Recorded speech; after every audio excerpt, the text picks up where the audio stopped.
Hello and welcome to Simplified, a podcast where we talk all things restaurant industry and break down what's happening with trends and events and try to simplify the complex. Today, I am really excited to be joined by a hospitality consultant, Mark Lavalle. Mark has the experience of opening over 80 brick and mortar operations in restaurant, retail, hospitality industry. He's also owned and ran his own restaurant. He has consulted on nightclubs, on retail operations, on a wide variety of different aspects of the hospitality industry. And today we dive into what it really takes to go from an owner's perspective from one to two, even to three locations for somebody who's starting, and maybe what it looks like to instill hospitality and then even walk away as a consultant and have the confidence that what you've instilled and what you've set in motion will continue and be successful. Let's dive in. Mark, thanks for joining us. Yes, thank you for having me. I really, really appreciate it. And Matt, it's it's funny, hospitality. It's funny the term "walk away." Right? It's like, oh my God, is this going to work? And as a consultant, that's one of the things you have to do is you have to have that ability to know you've given everything you can, whether it succeeds or it doesn't. You have to walk away and let it be because that's why you're there as a temporary assistance.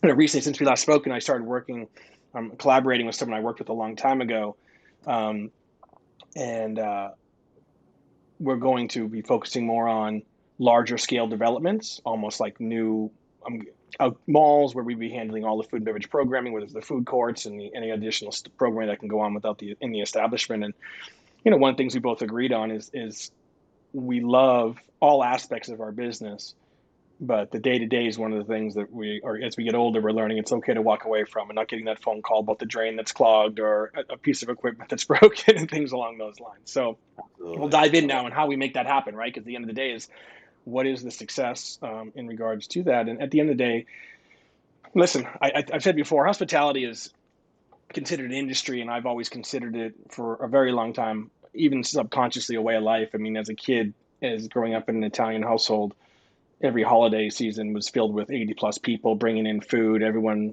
did their thing, socialized. It became, and you realize that's hospitality, right? And you're entertaining. And whether you're inviting someone to your home or you're going to someone's house, you're always trying to figure out what should I bring? What can I do to make this experience better for the people that are coming and or the people that I'm going to see? So, when we look at the hospitality growth, or you said scaling, Yeah. obviously you've got to start with the concept, right? And what is that concept and is it thought through?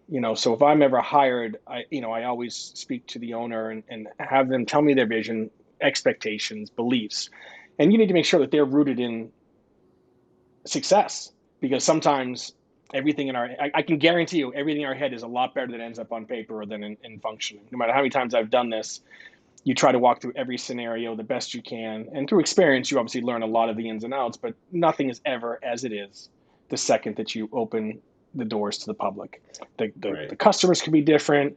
Your staffing is always different. The base will be there, but there's always going to be something you can expect, but hopefully you can quickly adapt to. So once that you understand what an owner wants, you kindly guide them if you see that there's any sort of voids or things that might get easily broken, just to make sure you want them to be successful. And then you implement those ideas and philosophies from the owner, and then ultimately create the operational package, which consists of working with them from the design and the development. So you're overseeing the planning. Is the layout right? Is the ebb and the flow where the staff's going to be, the customer's going to be? I mean, choke points. How, if there is food involved, what's the kitchen look like? What's the accessibility from the in and out from the kitchen to obviously to the front of house? Is there close enough of space? Are we talking like second floor? You're taking an elevator? Like, how's that food going to translate once it goes through that kind of transition? And ultimately, just making sure that the design development is right. And then at that point, you'll be putting together points of service, the operational do's and don'ts of what human resources would look like, and ultimately what the beliefs of the space would be. And you try to hire right. You try to hire a staff starting with, again, if it's food based, you get an executive chef and you're going to have a general manager or a restaurant director. And even with their experience, they have to buy into what's being sold, right? If they're going to come in and just be like, well, my way is better. I'm not listening to this. If the two owners, and then you're never going to execute the vision as it's supposed to be, right? So it's important that there's symmetry along those lines, and everyone's working on the same page and playing nicely in the same sandbox. And when I hire a staff member, someone who I worked with many, many, many years ago, I've always taken this, the 49-51.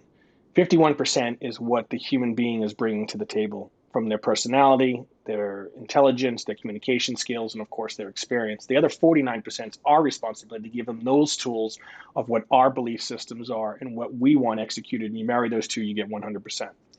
And so if you can get that lead person to buy in and then everyone's speaking the same language as you continue to hire the next key components, because you're not hiring everybody at once, you stage it, right? From a training standpoint and from a financial standpoint. You're not hiring staff 6 months out, right? You're not paying servers and support staff and things like that when there's nothing to do, but you will get key people in place to help execute the opening and hire accordingly. So you hire your executive chef who are working on menu development, you hire your general manager, depending on 3 to 6 months out, if you have the financial means. And then you'll hire your number twos and then get them implemented into your system and then hire down. So by the time you're hiring again, I call it the support staff, the servers, the front of house servers, the hosts, barbacks, busboys, bartenders, the line cooks, like all of those things, they're all coming in and are now being trained by what you consider your core leadership. And hopefully the voice and the communication is consistent with what you started with. Yeah. And in doing that process, it can work, right? And you just have to be consistent. There can't be any sort of deviation from what you started with, and you stay on that path. Now you've got your first one open, That's tough and to, I mean, let me ask, like, I'm yeah, curious to hear, like, you mentioned the 49 to 51%. right, Because you all have experience in actually running restaurants. I know that you owned your own right, restaurant. You have experience in operations, not just in opening and walking away. correct, Which I don't mean to discredit your experience because you also have stuck with it a yeah. lot as well. You have experience on both sides. So I'm curious from your experience of coming in and opening and launching something, opening up a Yeah. new concept. What are those key things that you look for to make sure that those systems are in place that will keep it going, that will keep it Well, running? I mean, the simple thing is from the checks and balances, everything's written down, right? So you've got points of service on paper. You've got your HR stuff in service. You've got your checklist, opening and closing checklists for each position, right? Mm, And and then you've got checklists throughout the day. And you have all these things. So there's basically no reason that someone can't put a piece of paper in their section and know exactly what they're supposed to do from the second that they get in to the second they leave, right? And that keeps the cogs flowing appropriately. Um, so and you have to have faith, like that 49-51. When you bring someone to the table, you're creating a family, right? It's important that every person that comes to this, it's a puzzle piece, right? You got the physical space, you got the atmosphere, but then you have the other pieces of the puzzle, which is the staff, and from the top to the bottom.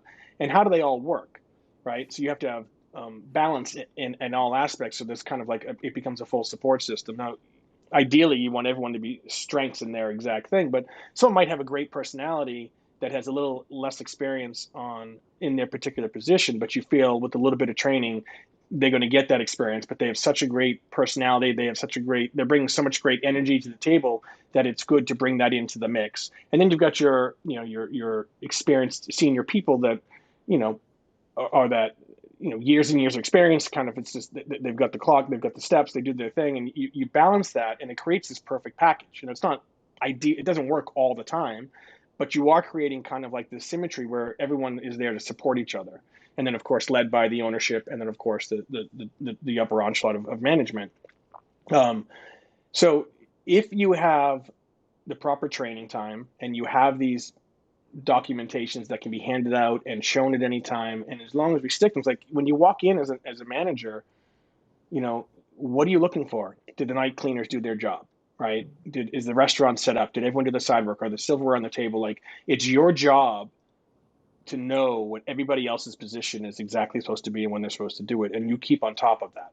So as long as Yeah. the leadership, the top three managers knowing the checks and balances are in place, if they're paying attention to it, everybody falls in line. The second that you don't, you walk in, you're not paying attention. Oh, Johnny didn't do his side work today. So and so has to pick it up. That starts causing the friction.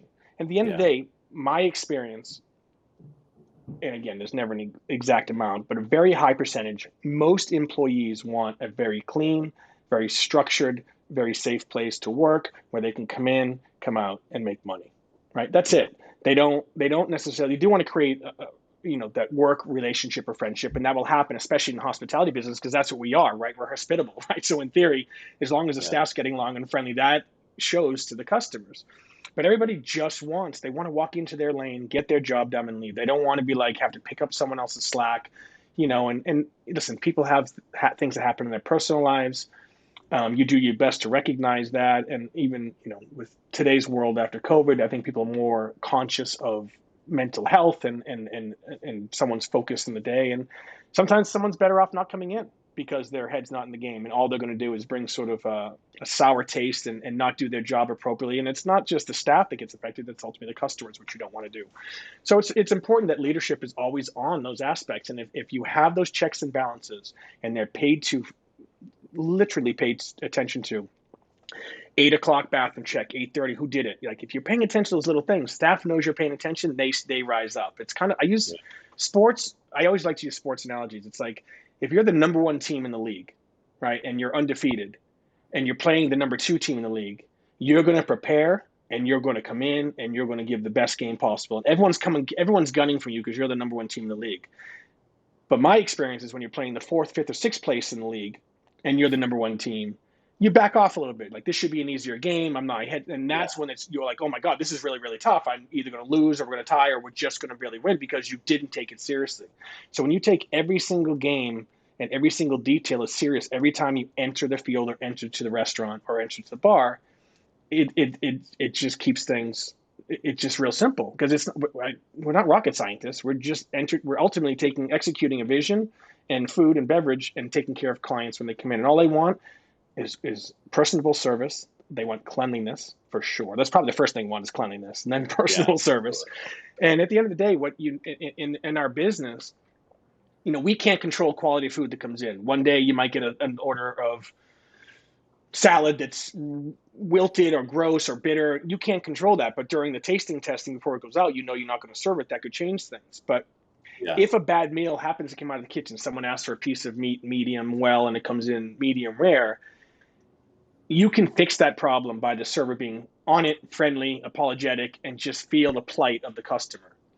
If the food comes out perfectly and the staff isn't being attentive to the customer, it doesn't matter how perfect the food is. Ultimately, the server is the one that's causing the ill experience. Do you follow what I'm saying? So it's all those little Yeah. checks and balances, and they all kind of go against each other, or with each other, or against each other.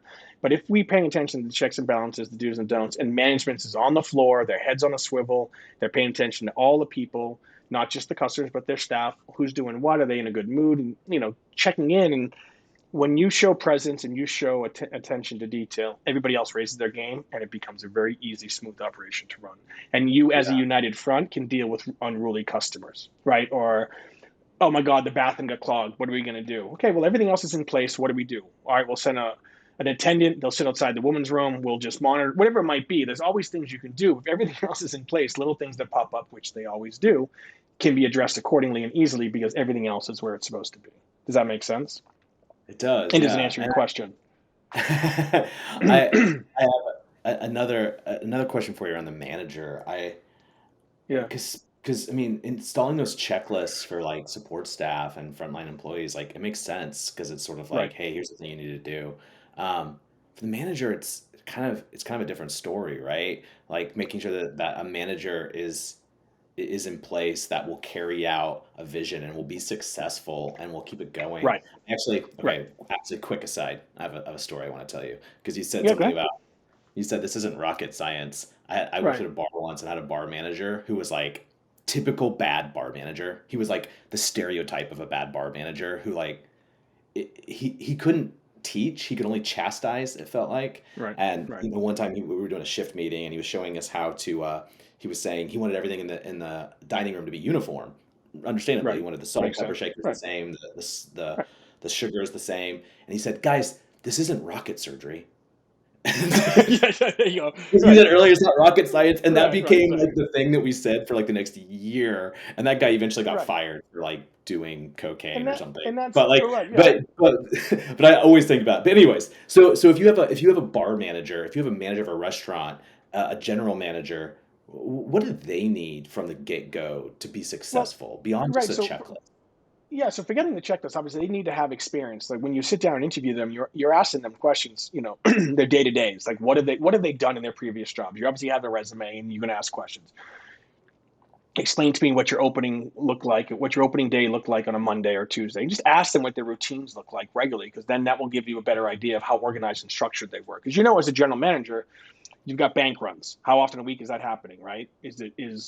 Um, the I forget the what you call it, coming in uniform to collect the bags of drops, or someone running somewhere with Yeah, security guard to do their thing. So right. you ask those questions, and then you ask the questions like, how did you deal with an unruly customer? It's explain to me that kind of situation. What are your best experience with a customer, or what happens if the staff doesn't do this? And you ask them and see how they respond and how quick they respond, and if their answers are obviously accurate.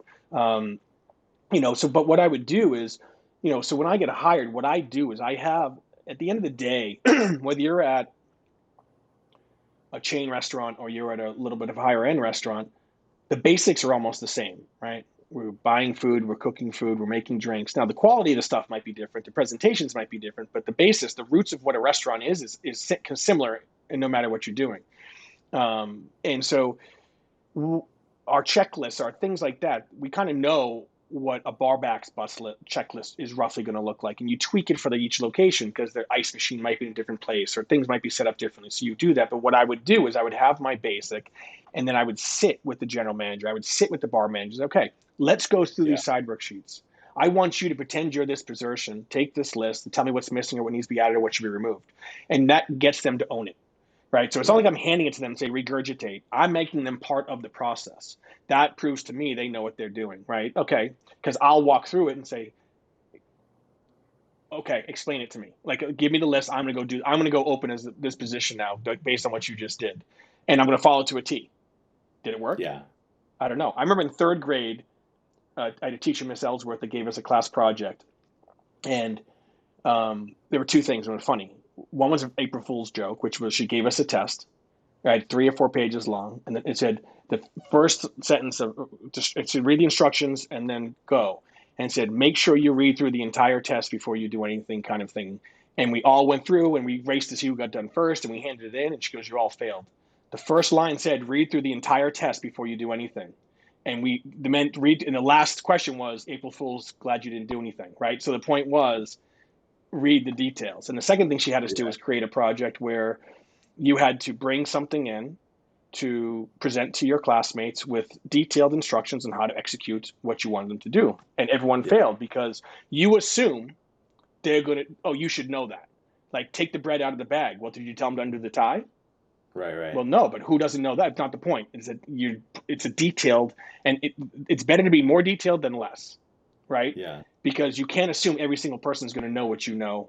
And so the point is, be thorough, be detailed, but bring them through that process so they own these checklists. They own it and they're part of it. So that's part of the cycle of creating the symmetry and the consistency. So now it's not like me just handing them saying, go make this happen. It's like, okay, you've yeah. made this happen with my guidance. Now you own it. So now there's no excuses that it's not being done because you know what it is. Do you follow what Yeah, I'm you're saying? empowering them. You're And bringing them to the process and that's the key. Is empowering you them. have to empower. You have to give them the tools, but they have to feel like they're part of it, right? And so where this flips and starts to get crazy is like new management comes in. They can own it because it already Mm, exists. yeah, However, part of my process, I'm like, if you're going to hire a new manager, they should spend a time in each position. They should go into the kitchen and spend each position in the kitchen, half a day, whatever it might be. They need to know the plight of every single person in that restaurant and what they're going through and what it feels like. Because again, a yeah, line cook in this restaurant is not the same energy as a line cook in another restaurant, but they need to feel it. And that does two things. One, it makes them sympathetic and understanding of every role position in the restaurant. Two, it makes them accountable because they now know what each role is going through and what details are needed to be in that position. Number three, the staff will respect you a lot more. There's nothing like you come in and you're sitting on a pedestal because you've been hired for a certain position. You're better than everyone. We all work together. No one person is more important than the other.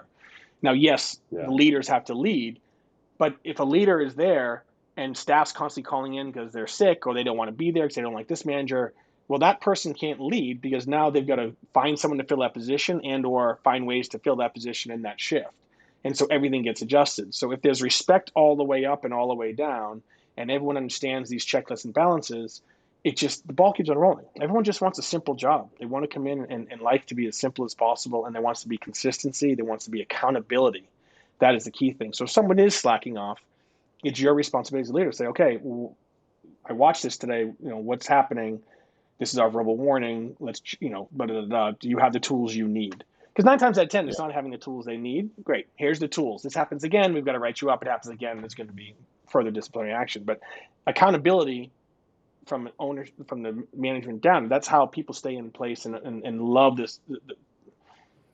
It's kind of like children. They love schedule and they love details. And they love structured discipline at the end of the day Yeah. because it makes them feel safe.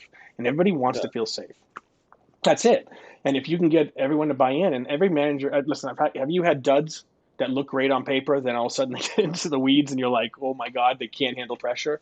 1000%. And sometimes you don't know that until the crap hits the fan, right? Yeah. But hopefully there's enough support around that I can come in and maybe this person has to go and we find someone new. But if everything else is structured, that's my point about there being, oh my God, there's this issue, but there's enough support underneath that to for things not to shatter at the end of the day. Yeah.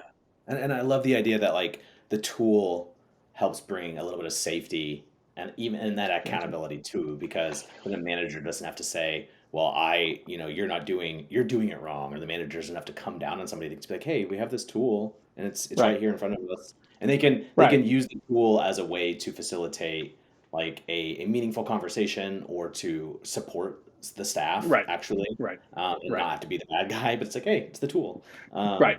And It's that's good. And you now know with the ownership side, if the ownership is not actually management or doing like that, and they're just being owners, they have to have faith and trust in their management to do their thing. But they also have to stay connected.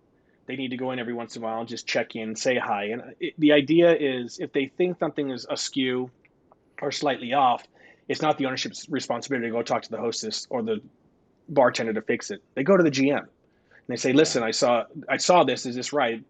Okay, no, I'll keep it. I'll go check it out." Because if all of a sudden you start having other people point out issues and trying to fix them, nothing's being fixed, right? It's just the owner going around and the management's not aware of it, and so they actually really can't help fix the problem as it is. So the ownership needs to stay connected and connected to the staff by saying hello and dining or drinking there and doing their things and being respectful of the rules. That's the other thing as an owner. If you've got certain protocols and rules set up and standards, abide by them when you're there yeah, because that's yeah, how the right. beliefs stay in place. Now, if you're going to come in and all that goes out the window and you're partying and you're causing trouble and you're raising your voices and you're doing things that you don't want your guests to do, well, the guests see that and that looks weird, and then your staff's like, well, why can you do it and my friend Susie or Bobby can't? It's you got to stick with your philosophies and your standards, and it's got to be consistent. That's how you run a successful place. If you just want to willy-nilly one location, have fun with it, it is what it is, great. Right. But if you have the idea this is one of many, you've got to believe in the system. You've got to be part of the system as well, and sit down with your GM once a week. Ask how's it going, what's going on, what can I help you with. Once a month, P&Ls, go over the profit and loss statements. Make the GM and the staff aware of where the mistakes are so they can fix them. That your percentage of food and beverage in the place, that labor is in the right place, and obviously labor is your biggest cost in running an establishment. Yeah. But being part of that and including them in those conversations makes the more they can absorb and be part of everybody. Again, the more inclusivity, the more structure, the more accountability, and to me, it's always a smoother road. And if you Yeah. keep information from your management because of what you're just feeling insecure about it, certain things you don't discuss with them, obviously, loans and things along those lines of how it's being structured. But when it comes to the purchasing and things of like that, as an owner, you can't run through super crazy expenses through a restaurant and expect the P&L to be in line. Like, Yeah. don't go out and buy $100,000 car and the lease is going through, and then you get this. Like, it's what I'm saying. If you want to make money, that's not how that works, right? You've Yeah. got to run a business like a business, and if you're running like a piggy bank, management will know that and understand what the structure looks like and choose whether to be there or not be there, and that. So it's those are the consistencies and those are the things that I look for when I'm like, okay, you're right. This is going to work. I love the vision, and this is scalable. 3, 4 of them down the road, or whatever it wants to look like. So you got one done. Yeah. It's running smoothly 6, 8, 9 months. You're feeling pretty good about it. At that point, you're like, okay, 9 months, everything's in place. I'm feeling really, really good. It's got success. Usually you can find financial success in that short period of time, but usually you're paying off loans or things like that. It takes a little time to start accruing and making money. But if things are running smoothly, do I think in 9 months you can start looking for place number two, and knowing that's going to take you 6 or 8 months to build it out and get it going? That gives you a year and a half to get this one completely locked and loaded, and and then roll the next one for sure. Trying to do it too quickly, if you're not a franchise or a cookie cutter chain, it's really hard to do because each location will affect the overall atmosphere and functionality of your business. Yeah. When you look at these chains, what's consistent with them? It's the same square footage. It's the exact same layout. Like there's no sort of variance. Like we need 10,000 square feet. This is how the back of house is carved up. There's the front of house carved up. There's a science Right. to it so that they can just do it. And it's so easy to replicate and do.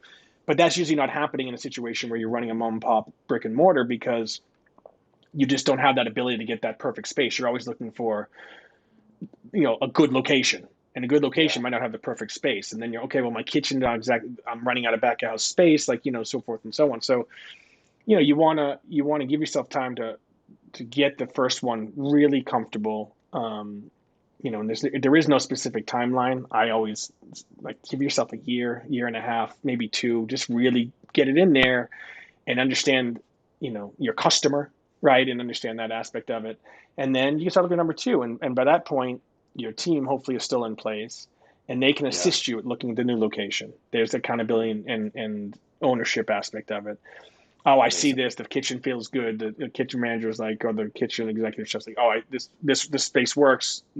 We might need two new pieces of equipment, whatever it might be. And then and then that way, as an owner, it feels okay. My team feels good about this. I love the location. The rent is good. The location is brilliant. You know, um, let's go lock and load number two and start that rolling. And you have to repeat that same process. And you want to repeat that same Yeah. process by one of two things can happen.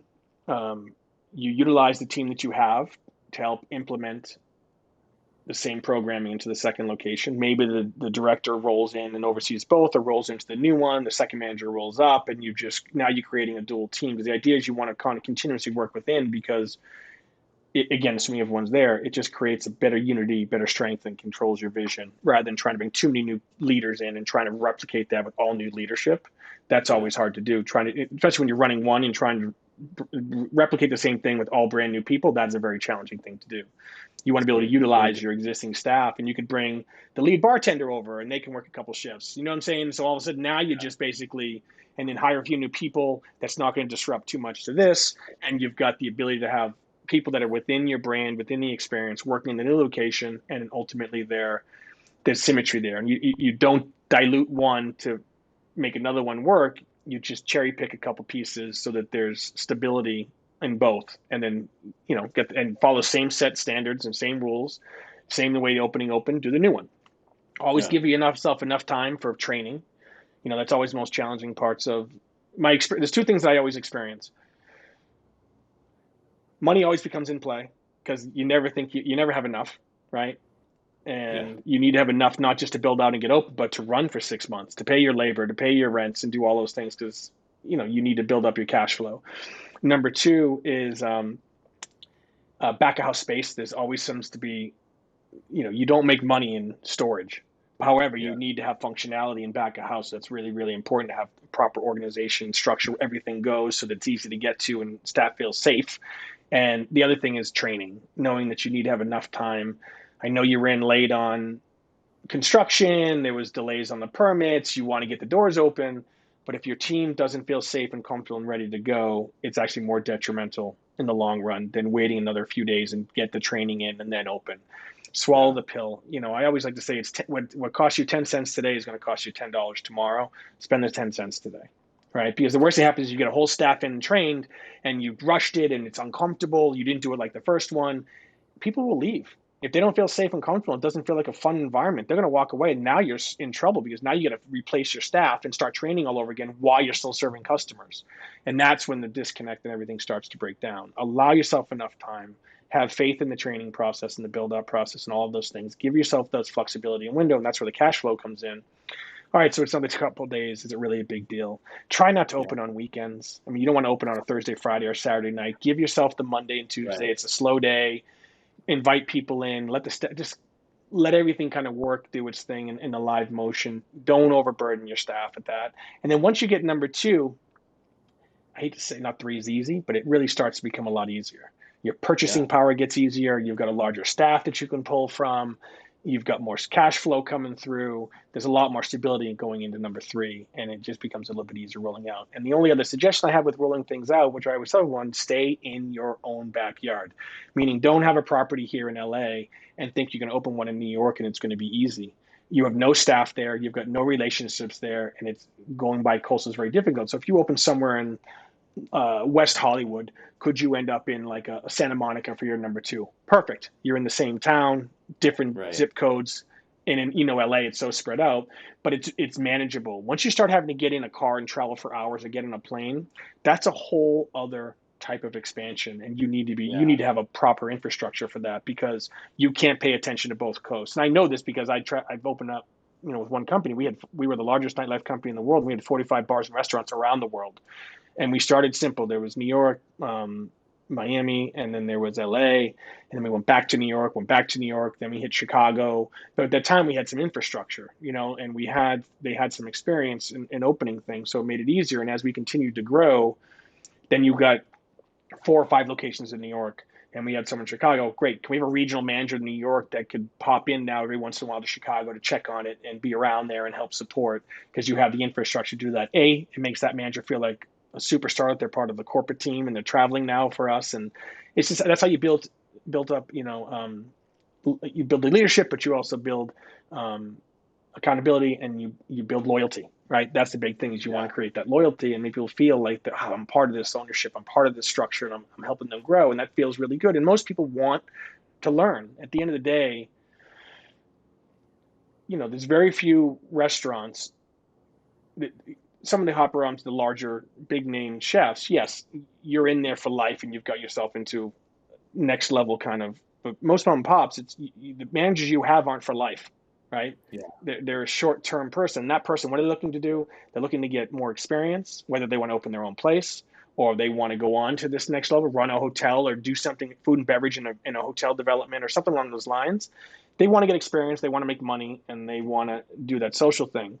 Um, you know, that's kind of where most of that is. So the more you can make them feel like they own and help them grow, great. And trust me, the better they feel, the longer they'll stay. Yeah. I love that. And I So love just that model or that idea of like going from one to two to three and just that insight of like, okay, yeah, how can an owner like build up the one and then have the foresight and the wisdom to know what to do at number two. But then and even like you're saying, like to get to number three, like once you do two, three might be kind of easy. it's, That's it's kind kind of of like how I having got three it's kind of kids. like That's what people I told was gonna say, me it's like when I was having looking kids at or the kid. dogs. It's like you have one, you get through it, you figure it out. Adding a second isn't really a big deal, and by three, you're like, I'm so numb and confused. The third one, we're good, right? So it's That's kind of that great. mentality. And ownership might go into it and say, listen, I didn't envision go. I just want to have one. And they Yeah. might go in and become such a success, and they're like, wow, this actually feels pretty good. We can go do number two. Let's go do a Yeah. second one, right? And Yeah. maybe it's not even the same concept. Maybe maybe they went from an Italian cuisine and they went to I'm joking around, went to a French cuisine, but Sure. the premise is the same, but the chef can change the menu, and now it's slightly two different things. You don't need to be the same thing. And I've been through Italian restaurants. There's 3 of them now here in LA. It's very 3 distinctly different restaurants, right? But there's a lot of core regularities in regards to the menu and the service quality and things like that. But each location has its special dishes, right? That only you can Yeah. get at that location. So it does feel special and feels unique. But the atmospheres are very different. But you're within this establishment's umbrella because 70%, 80% of the menu's exactly the same, and the Yeah. atmospheres feel the same, but it does feel slightly different. So you feel like, oh, I can go to this one, I can go to this one, and it's it feels different, but it's the same, it's comfortable, so forth and so on. So there's ways of doing Yeah. expansion where you don't have to reinvent the wheel. Maybe you don't replicate. Again, when you replicate exactly the same thing, that's great. Um, and that can be doable if the product is right and successful, and you're picking the right neighborhoods. Because again, in LA, it's so far spread apart. You might live in Echo Park, you're not going to Venice for dinner on a regular basis. So it's Right. nice to have two locations, and then you're hitting two entirely different clientels in two different areas that aren't cannibalizing each other at the end of the day. You know what I mean? I do. Well, Mark, thanks for chatting with me, and thanks for sharing your hospitality wisdom with us. I appreciate My it. pleasure. And where can people find you? Well, it's funny. So you can find me at thedmbgroup.com. And it's D's and David, M and Mark, B and Brian group.com. And I've also just started collaborating with Jay Coulter, an old friend of mine, at onsethospitality.com.